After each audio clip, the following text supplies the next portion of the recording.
All right, welcome. So, basics of meditation. So this video is just going to be quick explanation on how to start practicing meditation for beginners. All right, so this is focused on complete beginners. I'm gonna quickly go over at the end my more advanced meditation practice, but just as kind of like a reference point to the level of progress that you can make if you keep going with this practice. But this video's main focus is just for beginners in meditation and teaching you the fundamentals and the basics of beginning your meditation practice.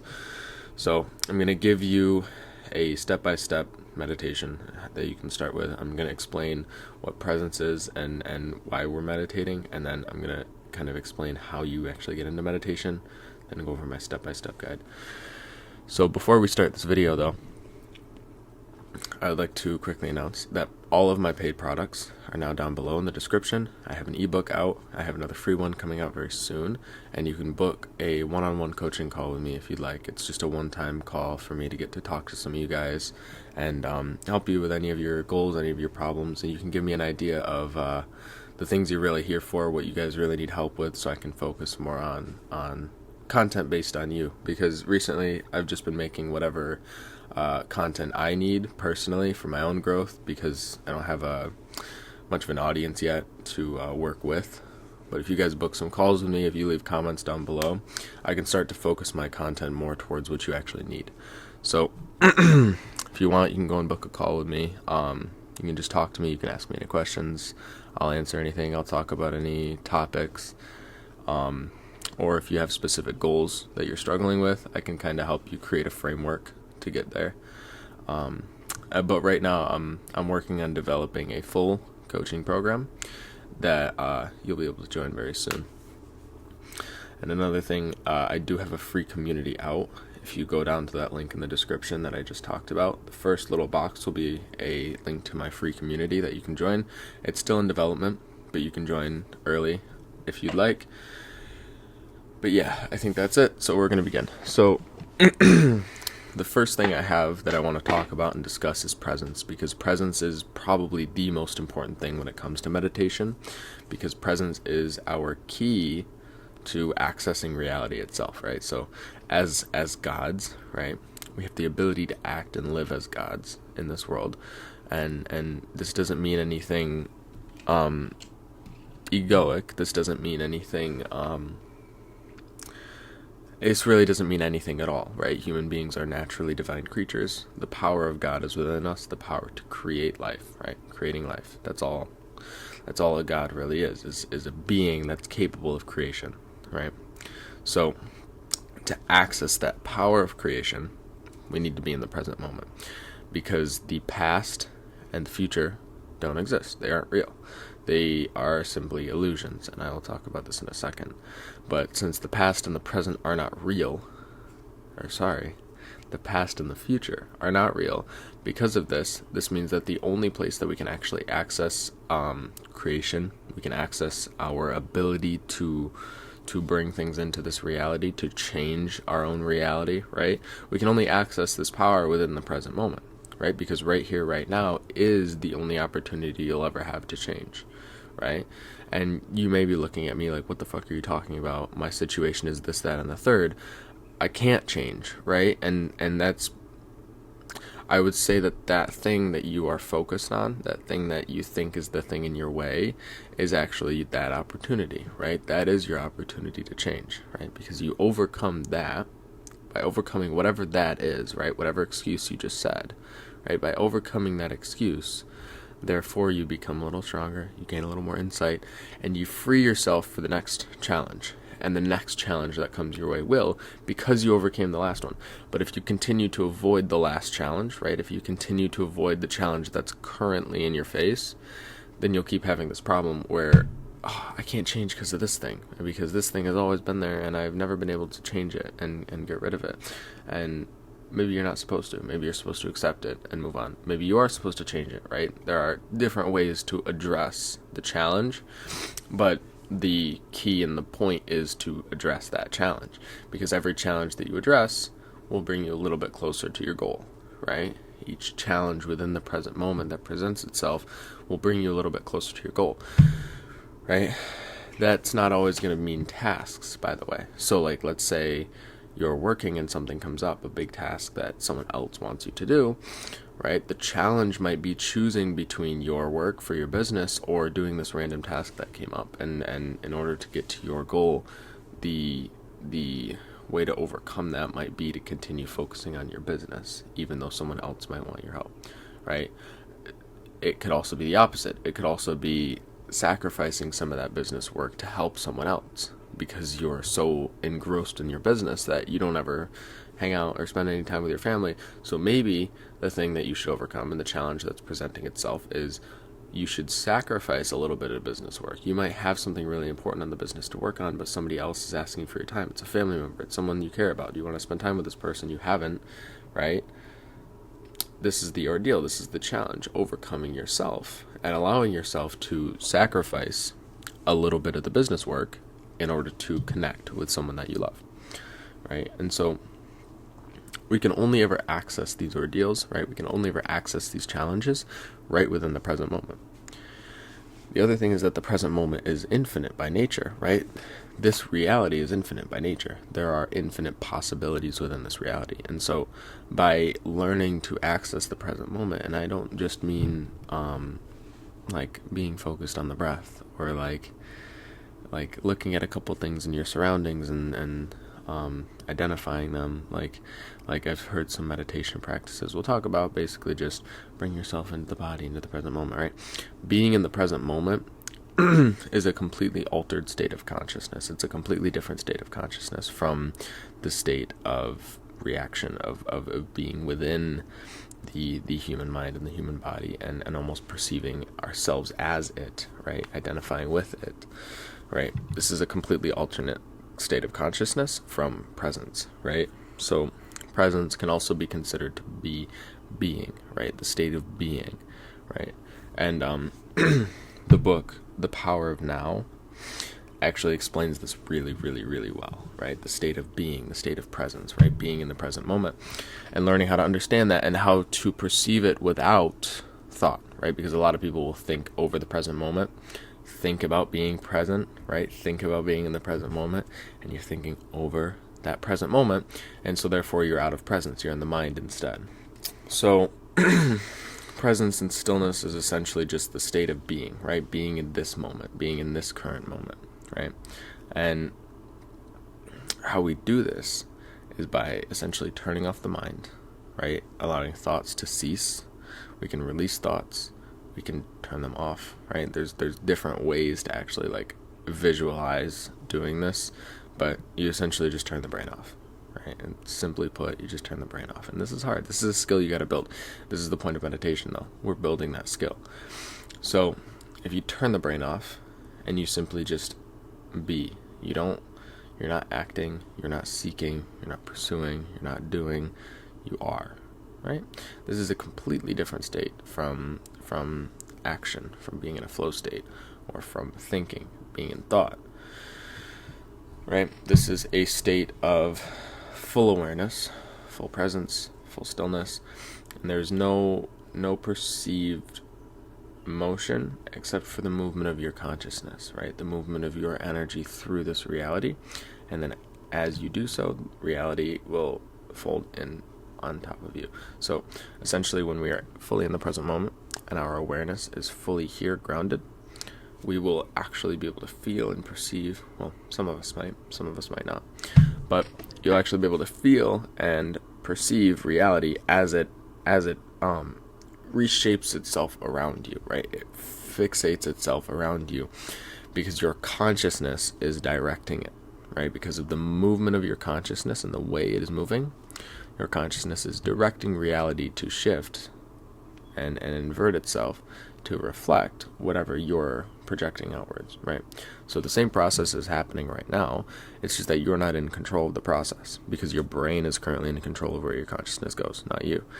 The moment you gain presence, you regain control of the consciousness, and so therefore you get to choose where it goes, what direction it flows, and then therefore how reality shapes itself around you, how reality shifts around you. So I've talked about the power of the present moment and how important it is to be in the present moment, right? like I said, we can only ever access change within this present moment.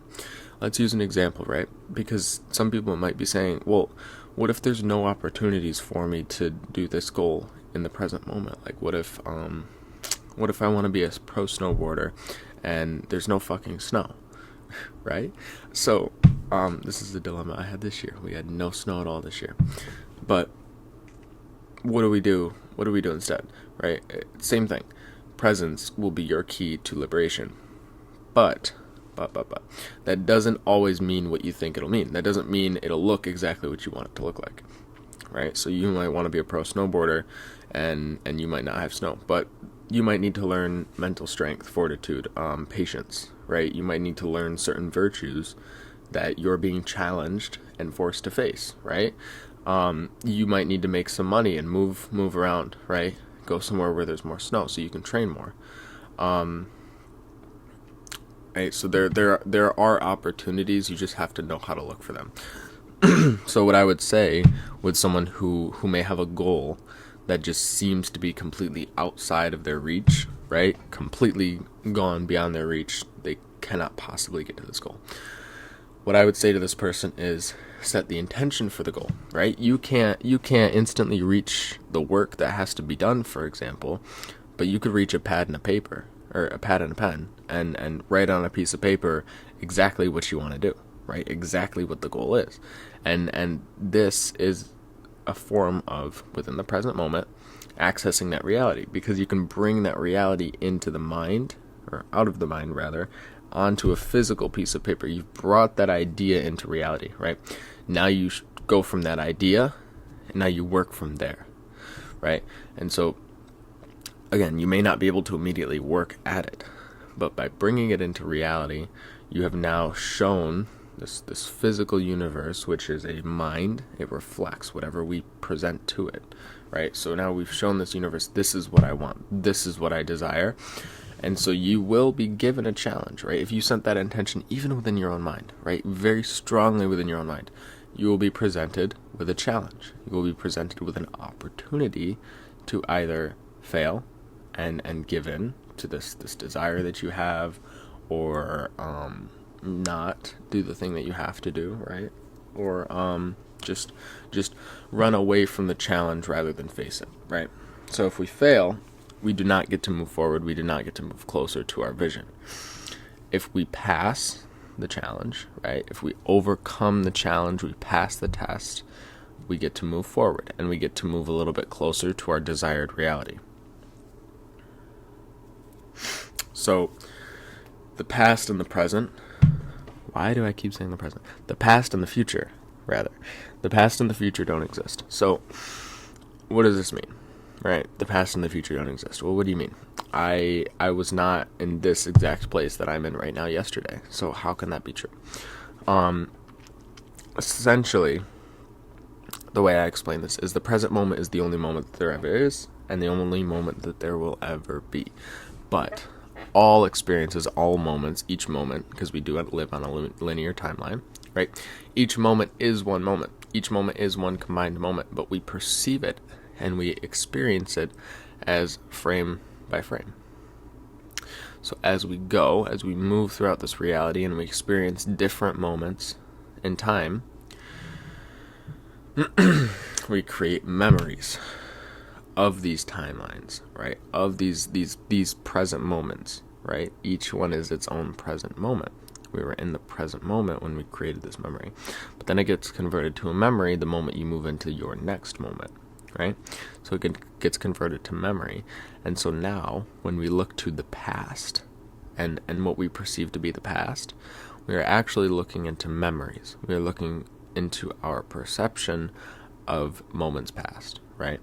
But these were present moments at one point. They're not your current present moment, but they were at one point. Now they are just a memory. Now they are just thoughts within the mind, right? So why is this an illusion? Why is this false? Why is this not real? Well, because the mind itself is creating these visions. It's creating these memories, right? It is only able to form a memory from its own perception, right? And we have somewhat flawed perception. So these aren't accurate memories. They're as accurate as memories can be, right? But they're not accurate representations of what has already happened, right? They're not accurate representations of previous present moment experiences, right? We cannot fully perceive that moment within the mind, so it's not complete. And so therefore, we should not give too much attention to it, right? Why? Because the past is already past. That's it. The past is already past, and the future is yet to come. And so what the mind does with these past experiences, these past moments, these memories, is it projects a future based on the past. It creates a future and predicts a future based on what has already happened, based on what memories it has from the past of similar situations. So the future itself isn't real whatsoever. There is no point where what you perceive to be your future is real until you've experienced it. And once you do, it will be your present moment. It will be happening in the now moment, right? So you don't need to focus on your perception of the future. Focus on a vision, create a vision, but your perception of the future, unless consciously created, right? Unless a vision is consciously placed there, your vision or prediction of what will happen in the future is likely wrong. Is likely going to be wrong. Why? Because you're predicting based off of past experiences, right? And so sometimes, yes, this prediction is good. It's useful, right? A lot of times, though, it's just going to create extra stress, right? Because most of the time, not all the time, but most of the time, the same thing doesn't happen twice, right?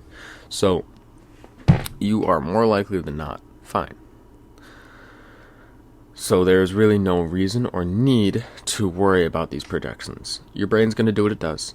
That's why we learn meditation, so we can learn to focus and redirect the brain and keep ourselves focused on the moment so the brain can do what it does, right? But we should not be giving our attention to these things. Why? Because thinking about them, even if it's not in the moment, or it's not a real experience within the moment, thinking about them and perceiving them within the mind brings them into the present moment. Right? So these are only experiences for you, right? You have an emotional reaction because your brain doesn't know the difference between experience and thought, right? And so although it's only a memory, right? Although it doesn't really exist, your brain is making it exist by focusing on it, by thinking about it, right? By recreating the feelings, right? So moving on, I'm going to quickly explain how to meditate, and then I'm going to give you the step-by-step guide. So, first thing is clearing the mind, right? You have to clear out the mind. So, what does this look like? For a lot of people, this is going to be very difficult, right? For people, and I'm referring to beginners, but a lot of people, this is going to be very difficult because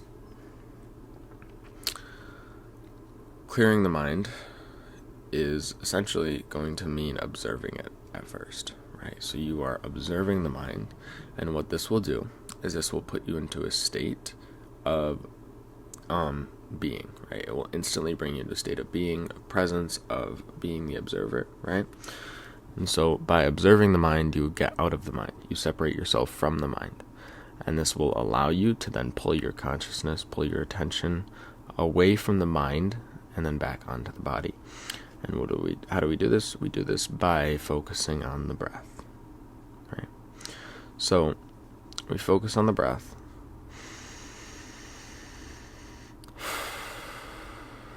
With every inhale and every exhale, we keep our attention there with the breath, right? And then every time we feel the mind try to think, try to create thoughts, right? Try to pull our attention away, our body wants to get up and move around and not sit in one place, right? We observe that when it happens, and then we just redirect the attention back. All right, so real quick, I do want to go over an exercise, right? This is an exercise to learn how to direct your attention. So do this with me, please. Don't waste my time. Quickly just close your eyes, kind of like if you were meditating, right? Close your eyes.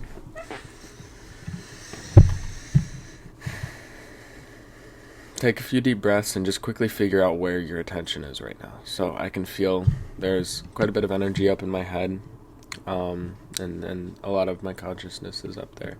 I can feel a little bit in my chest, and not much any lower than that, right? So I'm not very grounded into my body right now. I can feel that, right? My energy and my consciousness is up more in the mind right now. Okay. Because I've been doing a lot of thinking, a lot of contemplating. I'm making new business moves, so of course that means that a lot of work is going on in the mind. So my attention has been pulled up there. So what I'm doing by observing that is seeing, okay, this is where my attention currently is. It's not trapped. I can move it as I please, right? But it's currently stuck within the mind. So what I'm going to do is I'm going to direct it and move it throughout my body. So using the breath, right? The breath is a good bridge, a good way to bridge the gap between your ability to control your consciousness and make it move throughout the body, or allowing it to be kind of trapped, condensed, constrained, right? So you can use the breath to release and move this energy.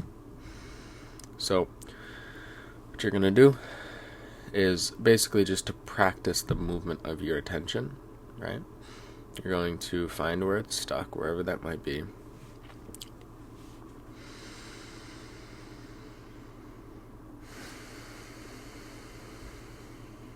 And then with the breath, practice pulling it, if it's in the mind, pulling it from the mind into the heart.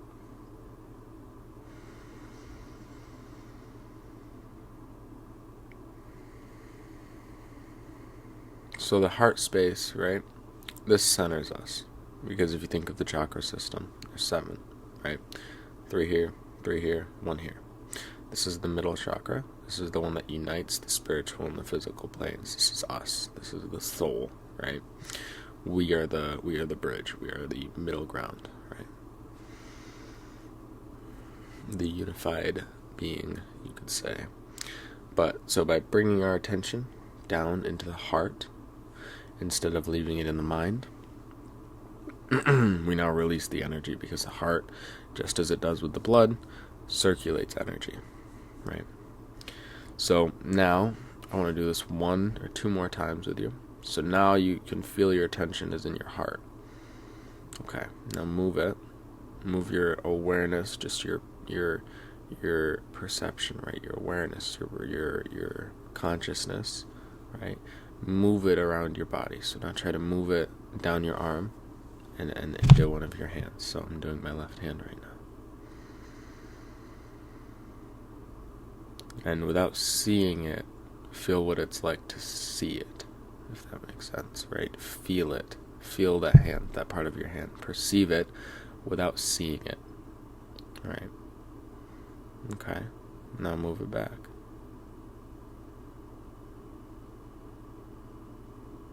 And now try to move it down your leg instead, I guess, or anywhere. It doesn't really matter. It's the movement itself that we're practicing. So breathe, and then almost look, without looking, of course. Look at, I'm doing my leg, so look at your leg, right? Perceive it, feel it, see it, right? And focus on it. Keep your focus on it.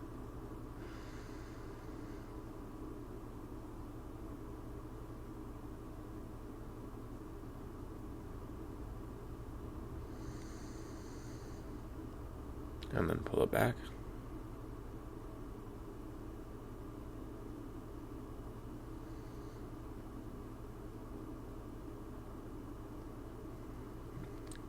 And I would always end in the heart space, right? Always pull your attention back to the heart space.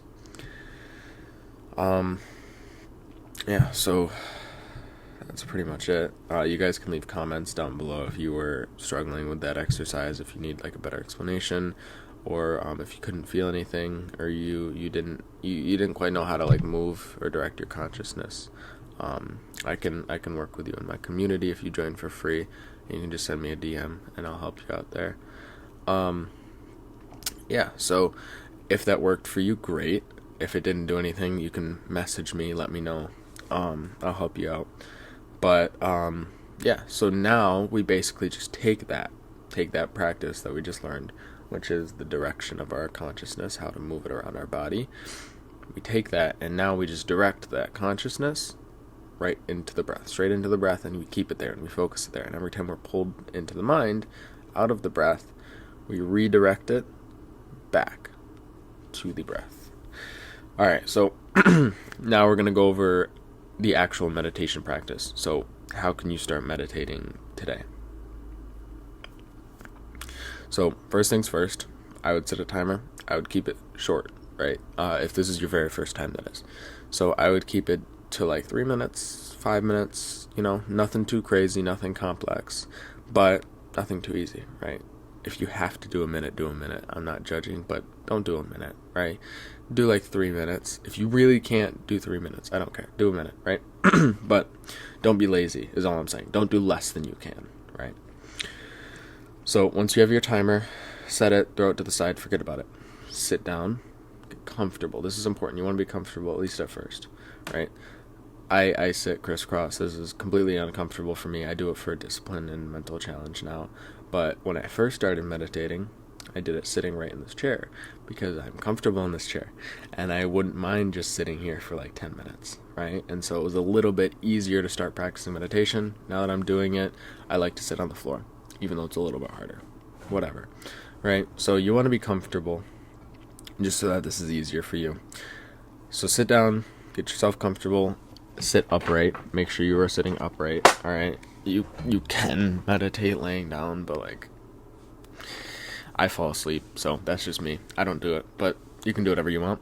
Don't slouch though. If you are like slouching in your chair trying to meditate, you're not gonna get anywhere. If you're gonna do that, just lay down. Otherwise, I say sitting upright. So sit down, sit upright, get comfortable, and close your eyes. So once you've closed your eyes, take a few deep breaths, right? Take like 3 or 4 good deep breaths. So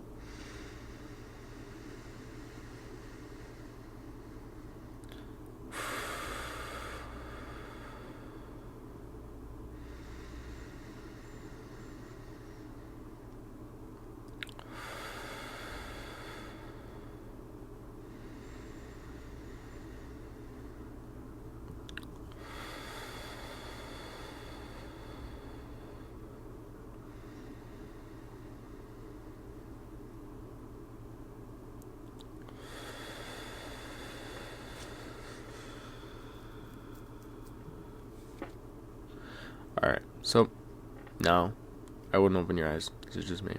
Now you're centered. You might feel a sense of calm, relaxation. You might feel uncomfortable, right? Because you've been present for a few minutes instead of scrolling away on TikTok or fucking YouTube shorts. Who knows what you watch? So now we've gotten comfortable, we've gotten centered, we've gotten grounded. Now you release the breath and let it return to its natural flow, right? So stop consciously breathing. But move your awareness to the breath, right? So without controlling the breath, we observe and watch the breath with our consciousness, and we keep our consciousness centered onto the breath.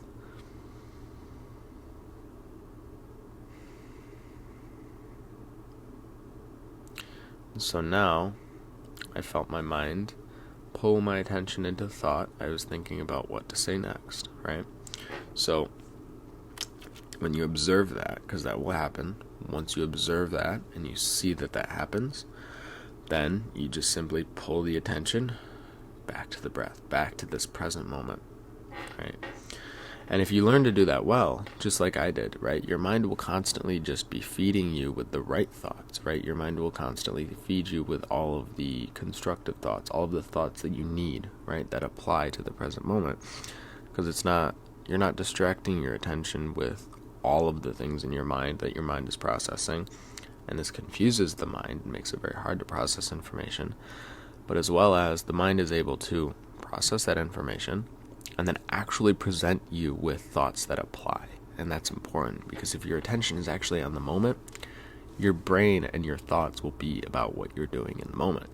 And that is awesome, because then we can start to actually access the brain and access the mind as a proper tool, right? Instead of a prison, it's a tool. It's something that we can utilize to our advantage. It's a beautiful tool, right? If you really learned the true nature of the mind and how powerful it is, right, you would not waste that power, not even close, right? The mind is so very powerful, right? But we never learn how to access it and how to use it, right? And so that's what meditation is for. And so the rest of the meditation is really just that. It's just sitting in presence and awareness and observing the breath, and then bringing your attention back every time you lose it. So, progress over time. What I say with meditation is don't go too much too fast, right? Because we don't want to use this as like a tool to like get some focus and then we're good. All right, let's meditate for a while. I feel better, stop meditating, right? No. We want to use this as a consistent daily practice for the rest of our lives, right? Because meditation continues to have benefits the longer you do it, right? As we dissolve more and more ego, right? More and more of our mind stuff. I like to call it mind stuff. But the more we dissolve the bullshit, the identities, the fears, the doubts, the beliefs, the egos, as we start to destroy them and break them down and recreate them, right? We get closer and closer to ourselves, therefore closer and closer into the present moment, right? And so meditation is something that will continue to allow you to make progress, right? Because we will never be complete as human beings. We will never be complete beings, right? We will always be working and striving for the next level. So don't look at meditation as like some quick fix. Oh, I'm going to do this for a month and fix my brain, and then you can do that. Don't get me wrong. Like, you could absolutely do that, right? Just meditate for a month, fix your brain, and then go back to whatever you're doing. But the real implication of meditation, the real power of meditation, comes from lifelong practice. When you do it consistently for such a long time, that you basically will get to a point where you continue to achieve new levels, new states of consciousness, right? New states of being. Your mind will be able to perceive higher and higher planes the more you go into this, right? And of course, to do something like that, like to start perceiving the spiritual planes, you're going to need to combine it with other practices, don't get me wrong, but meditation is foundational to being able to access things like this, right? So what I say is slow progression. Focus on slow progression. Focus on starting small, right? So focus on, like I said, a minute, 3 minutes, 5 minutes, right? A short amount of time. But the only important thing is not that you are increasing the time, but that you are doing it daily, right? And this is a mistake that I made. I had increased the time that I was meditating for a while, but then I got kind of bored of it, and I stopped for a bit. And then when I went back, it was only like a week or two. When I went back, that time was so hard for me that I stopped meditating. Whereas instead, what I should have done is I should have done 5 minutes instead of 20, or 10 minutes maybe. And I should have done that every single day. And I should have kept doing that every day and increasing it slowly over time, right? You don't got to increase it a lot, right? If you just consistently practice, right? If you just do it every day, that is where the real power is found. That's where you'll make real progress, is in daily practice. So starting small and making that progression slower as you really build the skill, right? Really focus on just building the skill. Just like in the gym, really just focus on technique here, right? You don't got to focus on increasing the workload, just technique, right? Just your form. So yeah, I'm just going to quickly talk about my current meditation practice. It's more for advanced practitioners. So after you've done meditation for a little while and you feel like you're ready to take the next step here, what I do, so one thing you can start to do is in meditation, instead of focusing on the breath, and I start with the breath because this is where you build the real skill. But instead of focusing on the breath, you can start to focus on individual chakras, right? So a good one is the third eye. The third eye is a really good one to focus on because we can learn to access its power by simply focusing on it, right? And if we learn to focus on it, we can start to begin to see within the inner realities, the inner realms, right? And this allows us access to a whole new world of inner work, right? And I say this with a smile because I personally love the challenge and the suffering of being human, right? I love facing these types of challenges, right, where we have to overcome ourselves, right? We have these egos, these identities that we have to destroy, and we may love some of them, right? We have to destroy them and recreate them to make them better, right? This is a great game. It's a great challenge, right? But it's very, very difficult. And so when I say it opens up a world of inner work, I mean it opens up a world of of our inner hell, right? It reveals to us our inner hell, because when we can see and perceive the inner realities, the inner worlds, basically, if everyone could perceive the inner worlds, there would be no fighting, no conflict. Why? Because we'd all realize that the hells that we create, that we pin on other people, are actually living within ourselves, right? They're all living within ourselves. Every negative reality that we perceive as somebody else is actually one that's just living within us. And so when we begin to perceive the inner worlds, we begin to stop blaming other people. We begin to stop judging other people, because we understand that they're just reflections, right? We understand that the true nature of hell, the true hell, right, the true suffering, the true pain, all of it is created within. And it lives and thrives currently within us. So you can begin to focus on the third eye. You can focus on the heart. You can focus on the throat, whatever. But the third eye is going to be a key in order to access the inner worlds. And then what we can do in meditation is we can start to go inwards to these inner worlds, these inner dimensions, right? And we can start to find different realities or different aspects of ourselves that we have to transmute and change. And we can start to do this with our consciousness. So the basic meditation practice will build up your level of consciousness and your ability to control it. Now we learn how to utilize consciousness in order to control and change aspects of ourselves. So we can go in meditation, and what I do is there's usually, not anymore actually, since I've gotten out of school, I have not had this problem. So I think it might have been school. But when I was in school, I would always have this ball of energy. It was like a very dense energy, very heavy energy that was like always weighing on me. I couldn't quite figure out what it was, or why it was there, or what to even do about it. So I just kind of ignore it most of the time. What I realized I could do is meditate on it, go inwards with my consciousness and my attention, and release that energy willfully. Take that energy and release it, transmute it, turn it into something that I can then use for my business. And that's exactly what I did. I'd meditate after school to release this energy, change the state of it. I would change the state of the energy. So this is an abundance of energy in my body, but it's negative energy. So what I did was I changed the state of that energy so that it could then be utilized on my business, on my fitness work, on whatever, right? It could be utilized for whatever.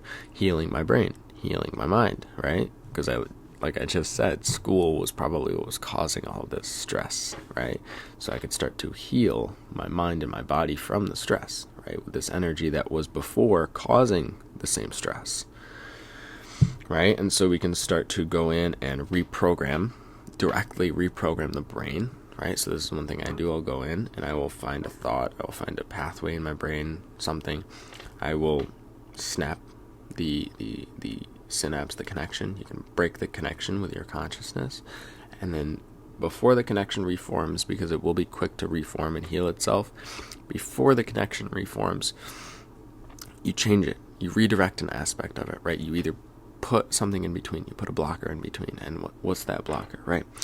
What is that blocker? It's a new conscious element. What is this conscious element? This is something that will direct you into a different direction. So let's say the connection is I'm bored,